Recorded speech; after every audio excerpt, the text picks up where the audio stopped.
My daughter and I, we wanted to do a science experiment. So we looked for lead in the city of Chicago. How are we going to move the city of Chicago? Just me and my 5-year-old. We are gonna go test for lead in Chicago's water supply. We're gonna learn a little something about science, maybe do the public community service some good or something.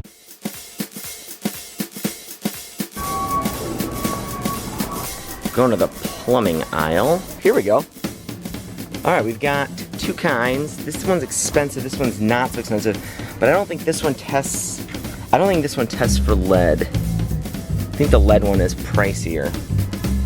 Yeah, $29. This is gonna be a pricey YouTube video. You can only do one lead test per packet. So we're gonna do 4 of them. Hundreds of dollars of lead testing kits for this experiment. 100? We better learn something from this experiment.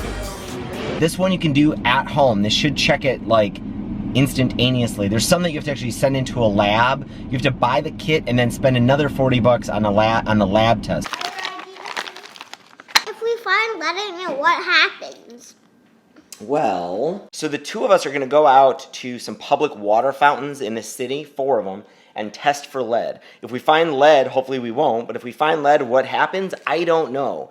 We'll call 311, which is a number, it's like a non-emergency number. We'll try to tell somebody about it. We'll make this YouTube video about it. Who knows what'll happen if we actually find lead.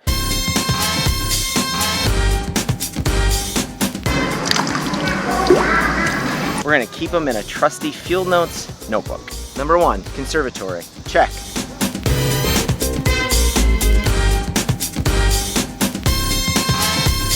Coming up on another water fountain.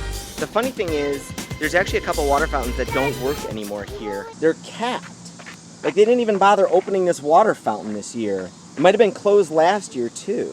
There are some stories of lead in Chicago water, and there's a lot of fountains like this that are not open anymore here in Chicago, which is why I'm doing this lead test, because I'm worried about the ones that still are open. So we've got 3 water samples down. We were gonna do 1 more. We don't know where we're gonna do this yet. There's a kid's playground nearby.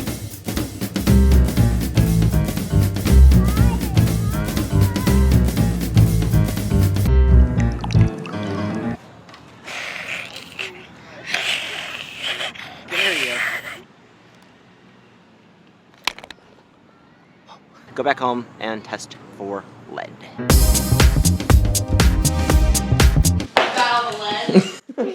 Well, hopefully it's not full of lead. Oh, no. Now we've got 4. Open the lead test, Maluga. This won't take long. If we can just open foil pouch using a dropper, place exactly 2 droppers full of water sample. So we're gonna open up the vial 1. Unsqueeze it. There we go. Good job. Swirl vial gently for several seconds. It says place both test strips in it with arrows pointing down. In there. Mm-hmm. Perfect. A little longer than a few minutes later. Okay, so wait 10 minutes, take the strips out of the vial and lay them on a flat surface with the arrows pointing to the left. So let's do number 1. Oh no, it has lead. Yeah, that's a positive result. Okay, so that's lead detected at the conservatory. The right line, since it's a little lighter for number 2, technically this is a negative result. This line also appears a little bit lighter than this line, so also a negative result. And also a lighter line for this one would say this is a negative result. I might start bringing my own water bottle on runs. Moments later. I'm gonna go ahead and file a complaint on Chicago's 311 website. I think this is probably the best place to start. Friends I know are involved in running the city politics, so maybe I can reach out to somebody who knows and cares or could do something about it. I was able to contact someone who then forwarded a note I made about lead in the water fountains to the manager of the Park District Conservatories, who's sending it to her maintenance people now to look into, so. Cool. 3 days later. Let me tell you something. What? So we got crazy news. You know the water fountain Yeah. that we found lead in?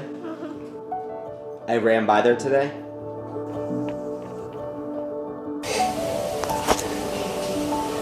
Fountain's gone. They shut it down. They closed it. Because of you. We stopped another lead fountain in Chicago from hurting people. Good job, Addison. Helped some people not get sick. That was crazy. She spent her, Labor Day, the first last day of her summer vacation with me doing that experiment. Clearly there are issues people are working on in the city of Chicago that take years and years and years and years and nothing ever gets done. But I think it's easy to feel like that for everything. And so we just simply don't do anything. And I'm hoping this project lets you know that sometimes change, even to change something as large as like what feels like the machine of Chicago, sometimes just takes an afternoon and an email. Now we gotta come up with the next project. How are we gonna save the city of Chicago?